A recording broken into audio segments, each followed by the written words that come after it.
तर मर्चंट नेव्हीतल्या निवृत्त अधिकाऱ्याला बेदम मारताना कुठं होतं तुमच्या हातातलं संविधान? हे लोकांनी पाहिलेलं आहे. प्रणित मोरेला सोलापुरात मारलं तेव्हा कुठं होतं संविधान? त्याचबरोबर केतकी चितळेला तुरुंगात डांबलं तेव्हा कुठं होतं संविधान? मलिष्काच्या गाण्यामुळे तुमचा हजमा बिघडला तेव्हा हातातलं संविधान कुठं होतं? हनुमान चालीसा म्हटली म्हणून राणा दाम्पत्याला आत टाकण्याचं काम पाप केलं तेव्हा कुठं होतं संविधान?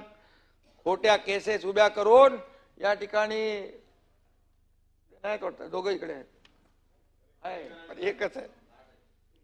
अनेकांना देवेंद्रजींसकट तुरुंगात पाठवण्याचा कट रचताना कुठं होतं तुमचं संविधान? उद्योजकाच्या घराखाली बॉम्ब पेरताना कुठं होतं तुमचं संविधान? आणि म्हणून वाजे हा काही लादेन नाही असं म्हणताना कुठं संविधान होतं तुमचं?